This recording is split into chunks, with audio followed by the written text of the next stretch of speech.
podcast. Before I start today, I just want to leave a quick shout out to all those who took 1 to 2 minutes of their time to leave a review for us on our podcast, and all those who give us 5 stars on Apple Podcasts. Really appreciate it. Today we'll be talking about greed, the rationality or irrationality of greed. Greed is a central element in human existence and is the matriarch of a clan of 7 sins. As interesting as it may seem, we exhibit greed or a potential to be greedy. Is greed justifiable? Or better still, is it rational? Where do we draw the line between just pure self-interest and greed? Joining me in today's conversation is Babala Taiwo. What would you say is greed? Or how would you define it? Maybe in a non-textbook manner, how would you define greed? Well, in this conversation, we will highlight some of the positive things about greed.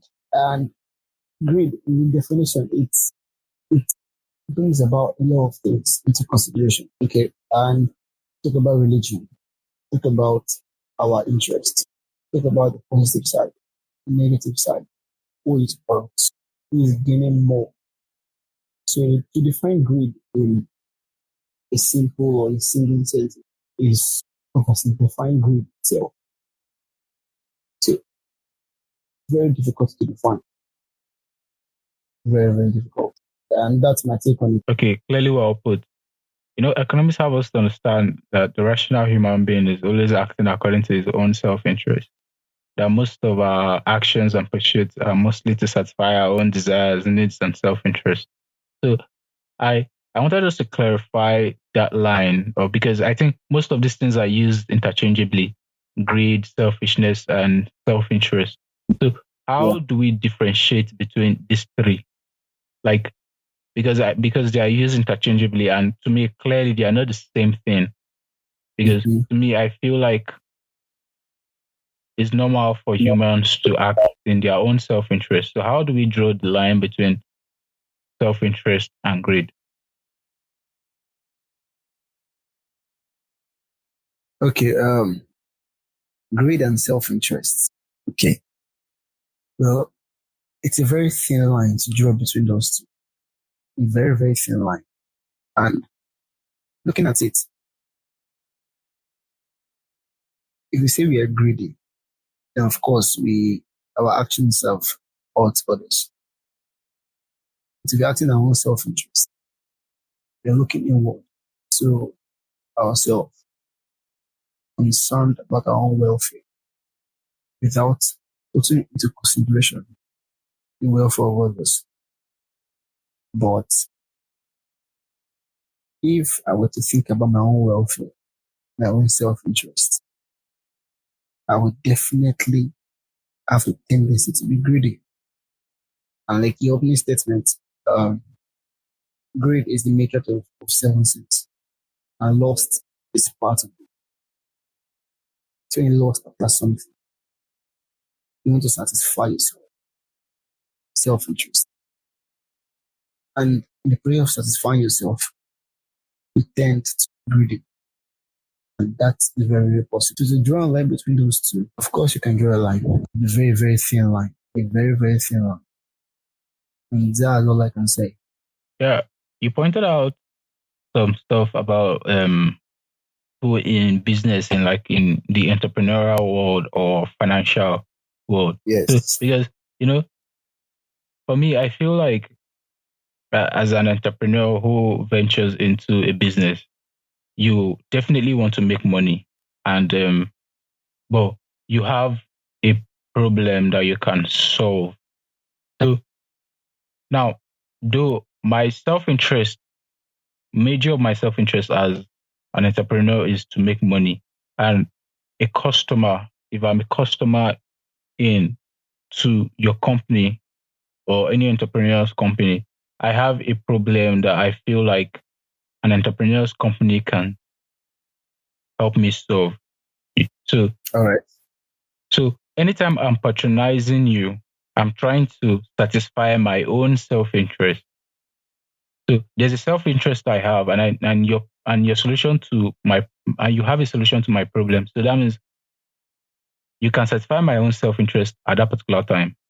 So I think for major things in nature or just social transactions, I feel satisfying of self-interest is like a currency, because it's now like a currency, because if I satisfy your own self-interest and you can satisfy my own self-interest, then we can do a transaction. I'm solving a problem and I'm getting money in return. My self-interest as an entrepreneur is mostly money. No matter how you want to frame it, most times is like I need Yeah. to make money, and as a customer, I have a problem that needs to be solved. So I feel like in our own life, we are all in this pursuit to satisfy this our own self-interest. So Mm-hmm. if now for greed, especially in the entrepreneurial world, now is this thing is just like most of the stuff about capitalism. Like if Mm. so many people now, if I now have so many customers, and if I now have so many customers, it means now I have a buttload of people who need problem solving, and I'm the only one who can deliver. It means more money for me. Of It means course. more people solve their problems. So Mm-hmm. would you now say someone was greedy because more people needed problems to solve for them? In exchange, I will get my own money. Okay, I'm quoting someone now. Noblest of human motivations is greed. Now, I don't mean theft, fraud, tricks, or anything.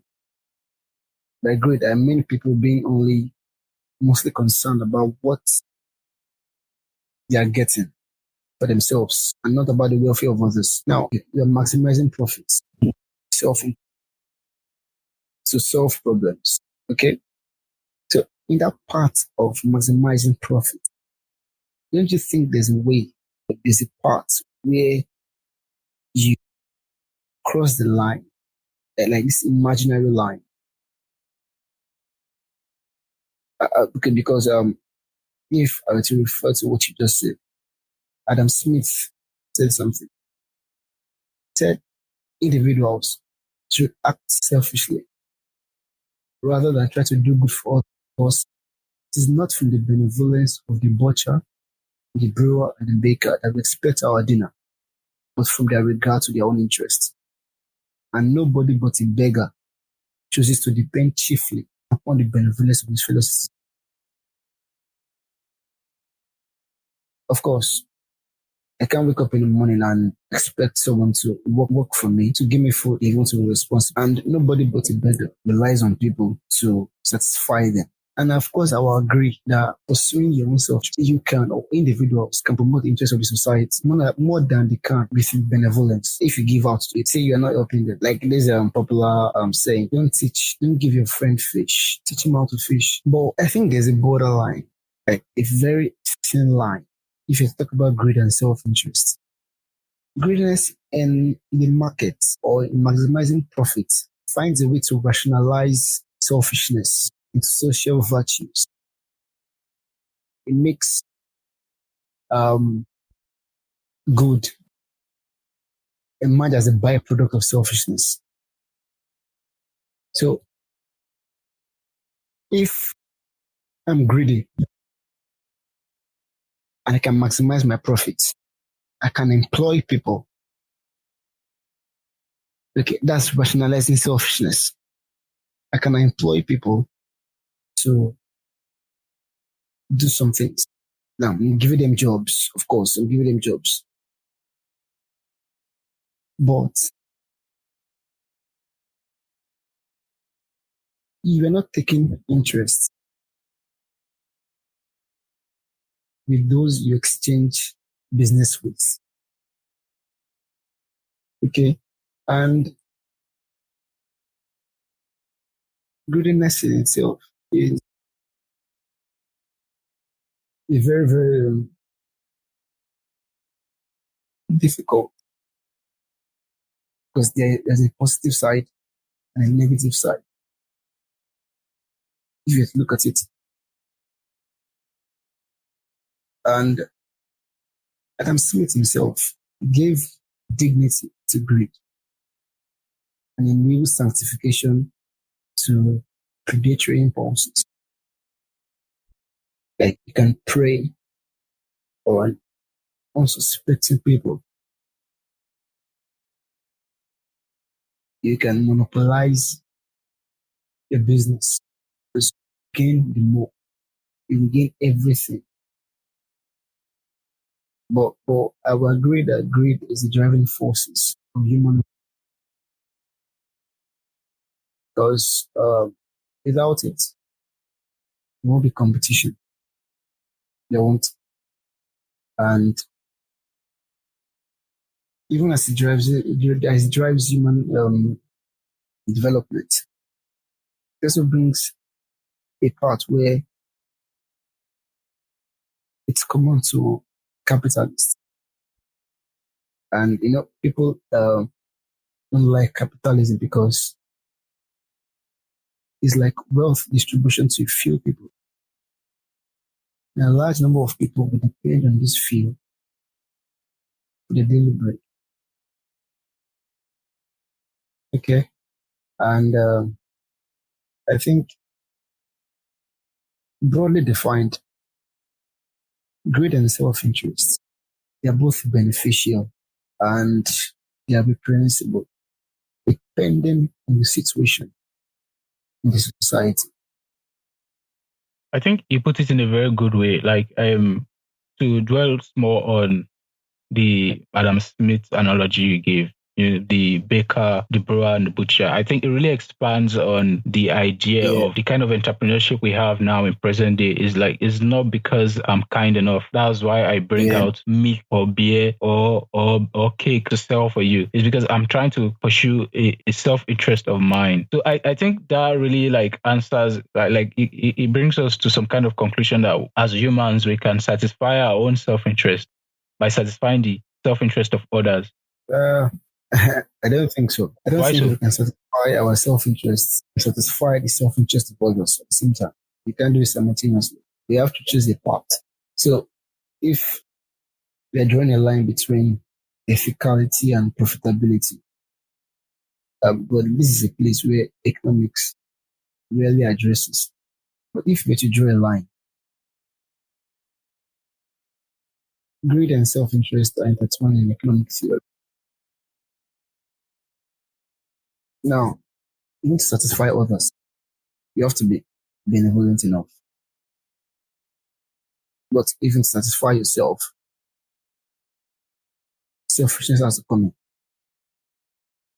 And if you want to satisfy yourself, at one point or the other, deception has to find a way to creep in. Now, although self-interest can be seen as an important foundation of human behavior, greed can be seen as a central motivation and like a behavioral guide for self-interested individuals. As humans, we can care for our fellow humans or fellow people. But what drives us, what motivates, is greed. And I said earlier, greed is the noblest of human motivation. Now, greed may be subtle. You may not notice it in yourself. But you can say, oh, this person does, he must be greedy. But to satisfy ourselves and satisfy others simultaneously, I think is impossible.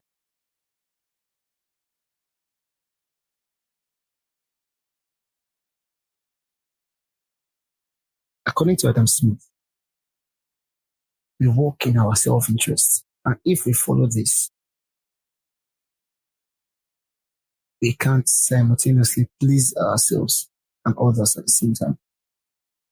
That's it. Okay. So I might be cutting off in a different tangent here now, but you mentioned something earlier about like how greed can be a kind of motivation for us. Yeah, So of course. that we are motivated by greed. So do you think if we are content, that if we are not naturally greedy, that we can that if we are content, do you think we can improve? If I'll we're ask ever it. content, I think we'll be talking about greed in just like both in like financial and money aspect. You could be greedy for life, greedy for money, greedy for love, greedy for knowledge. Yeah, So, I agree. do you think we can, when we are content, we can improve? Okay, let me ask a question. A very simple question. Does anyone want to be mediocre? No, I don't think so. A rational human being wouldn't want to be. Does anyone wants to be average? No. No.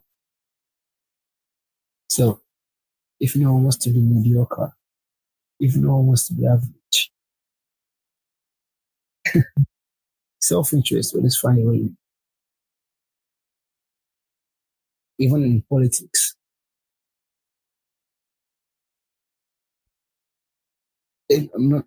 Niccolo Machiavelli said an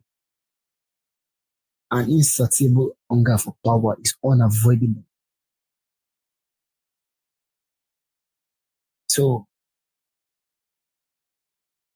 even in every way, whether like you said, in knowledge, in love, uh, every aspect, you want to find a way to win. You want to win. You want to always win. You want to always win. So if you want to always win, I don't think our ambition will discourage acquisition. Even it brings about competition.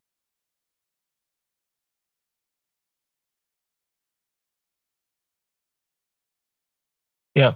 You know, I, because I was thinking about something now, and I reasoned that if okay, if we say that greed is just like the the need for more and more and more of like Mhm. this insatiable feeling, do you think that's a fundamental problem? Because if it's not at the expense of another person, do you think that greed is a fundamental problem? Because if I just want more and Mhm. it's not at the expense of others, then I don't know, but I've not reasoned it as a problem for someone to Well, just want more.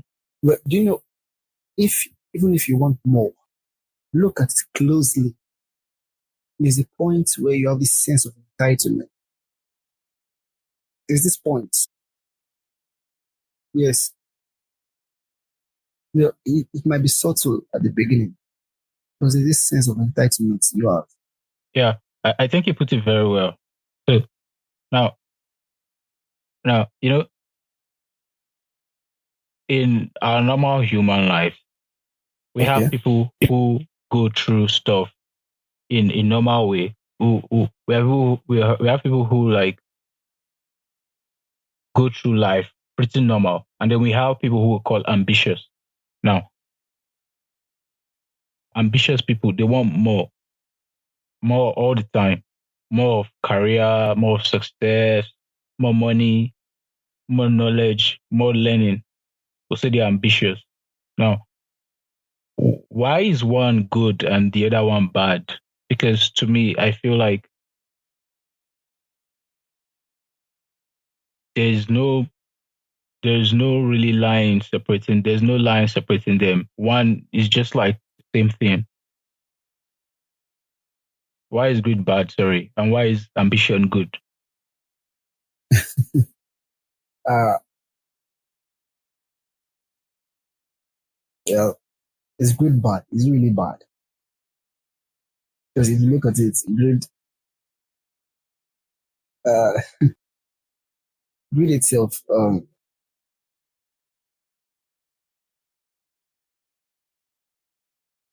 has improved societies. Now, I will give an example. Um, Look at Mark Zuckerberg, for example.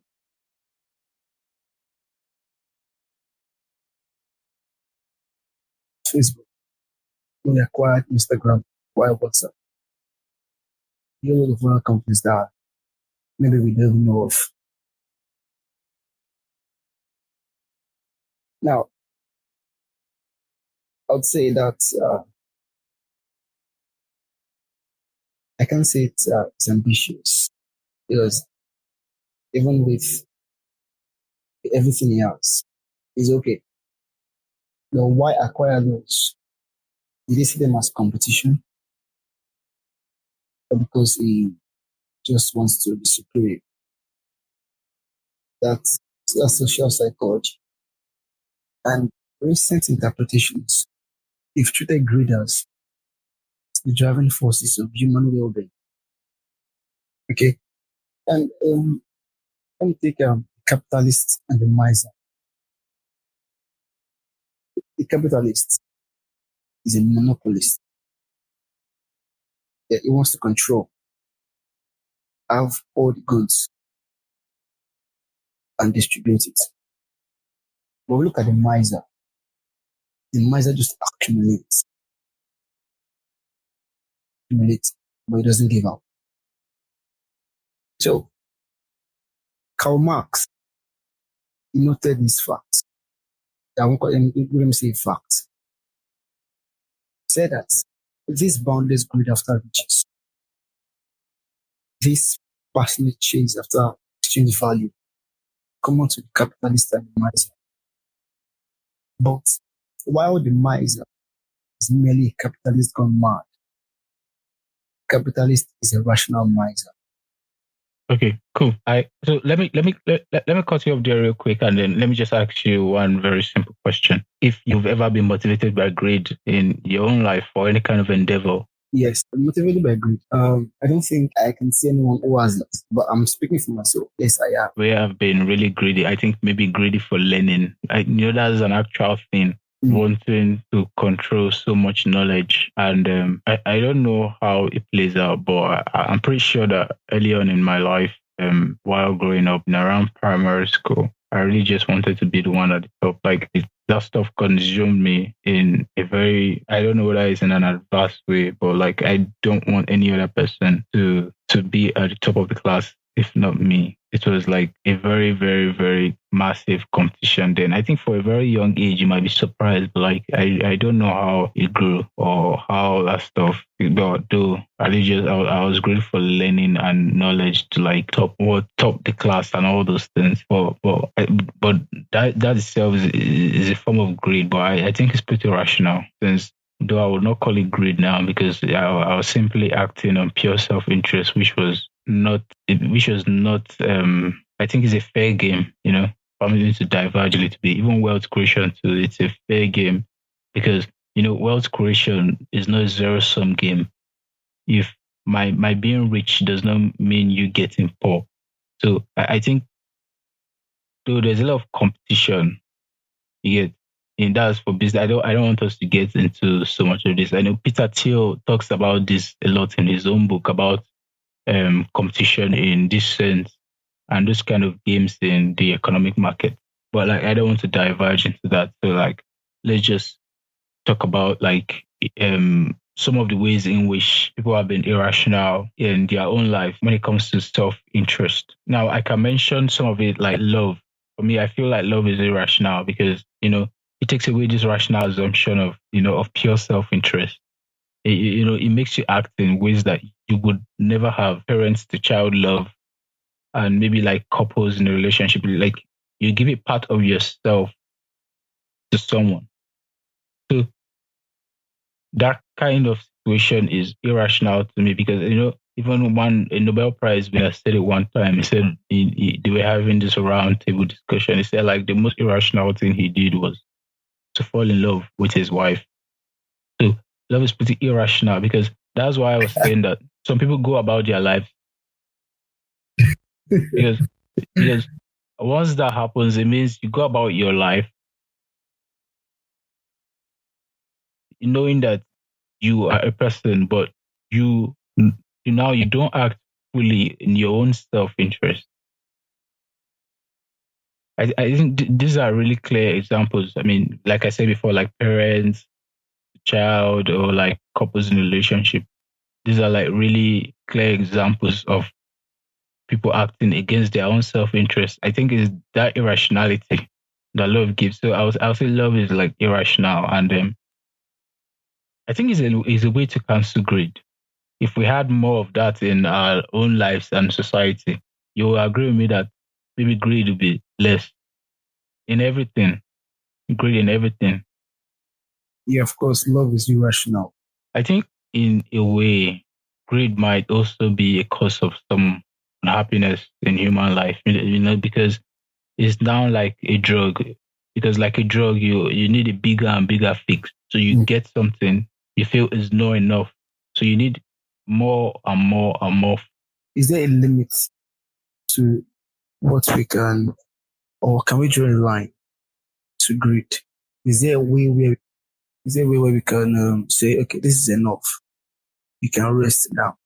Well, I don't think, as far as humans are concerned, I don't think that limit will ever be drawn. Because, I mean, for humans, more is good. More can be good. In fact, for some people, more is better. Because some people even believe that more of a good thing might not be bad. So I feel, but it, it because if we say we want to like draw a line, then that just depends on the individual's moral compass, and which is because it then means you are trying to change something fundamental in the human nature. You Yeah, can't do yeah. that. You can't do that. Maybe evolution can help us cure it, but there's nothing you can do about it. Maybe like in 2 billion years, evolution. But I think in 2 billion years, it will be worse. Yes, because even now and with the way the way it is, and then with the way money has been glorified, or because I'm saying money here because I feel like that's like one of the most kind of things that people can be greedy for, with the way money has been glorified. And because economists don't see money as having value. Money in itself doesn't have value. The value is in what the money can get you. So money just has utility. The value of Yeah, of money is in course. what it can get you. So if we keep stacking and stacking and stacking, though I don't know. I don't see anything bad in stacking if it does not affect other people. But But do you think it won't affect other people? no, it won't. Because like I said before, wealth creation is not a zero sum game. Me getting richer does not mean you are getting poorer. I think some parts of me disagrees with that because if you get richer, some people might get poor. That's for a fact. That's for a fact. People might get poor. I think even as I want to say it, as you're creating wealth, as you're making yourself wealthy, one way or the other, it's affecting others. I don't have that same belief as you, but I think we can just agree to disagree. It's great rational because if you were to create wealth, sure, you would want to maximize your hours. You want to maximize the hours you employ, your employers use, or your employees use. You want to maximize the resources. You want to maximize your time spent. So in this area of maximization, there's a point where greed. Hey, let me just cut you there a little bit. 'Cause once you say like, okay, you're talking about an organization with employees now that wants to maximize employees' input. Now, for me, I just feel it's a two-way thing. It's because everybody has input. I, as an employee, I give my time and expertise to the company. In return, I get rewarded salary or bonuses. A company as an entity in itself is trying to make profit. So it has to get the best of this expertise from people. And it gets money and it gives money. It's creating value for someone and it's also enriching itself. So I don't feel like that in itself is in any way a bad transaction, no matter how you try to see it as if. Though I know that there has been some scenarios in the past where you say employees are, I mean, companies themselves are overusing employees, but I feel that depends on the person, the employee, because me, I believe in hard work and I believe that nothing good comes quite easily. I mean, look at SpaceX. There were some times in the news where Elon Musk was being bastardized for creating a toxic work culture of employees putting in more hours than normal.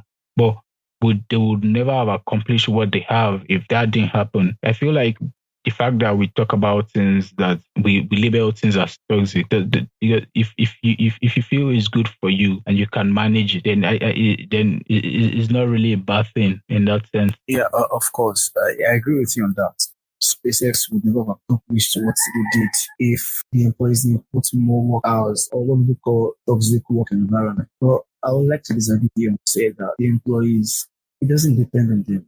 Not everyone can say, no, no, not everyone. So someone who has no choice. Say he has choice, open out the door, staff. But of course, their hours increase the company's output. But at the same time, I think it's what like you said, if the employee can, and besides you're being paid, if you can manage it, stay. But I don't think it depends on the employee. If the employer wants it, you have to do it. Otherwise, your services are not required. And simple as that.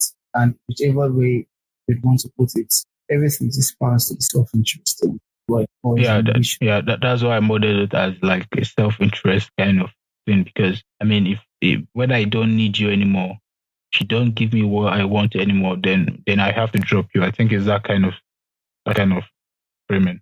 Yeah, I agree. And even if we have disagreed on some certain point, I think we can come to the agreement that grade itself is profitable. Yeah, I can agree that grade itself is profitable, like to maybe to the economy, and because if we don't have these people who set out to be very ambitious and try to like achieve so much, then so many of what we have now we would not see them. And I think it's pretty beneficial. We need more greedy people who set out on different paths to do more things. Yeah, it was a really nice conversation. This is a nice place we can the full stop there. Hey there, thank you for listening to the end. Please leave a review on whatever platforms you are listening, Apple Podcasts, Spotify, Google Podcasts, or Deezer. And also leave us 5 stars if you like this podcast. There's a way for people to also notice this podcast. Wait. Before you go off, be greedy. Be very greedy. Maybe you can also try to be greedy too. Okay, that's an advice coming from Taiwan, not specifically me. But Okay. look forward to the next episode, and until then, thank you very much. Yeah, sayonara.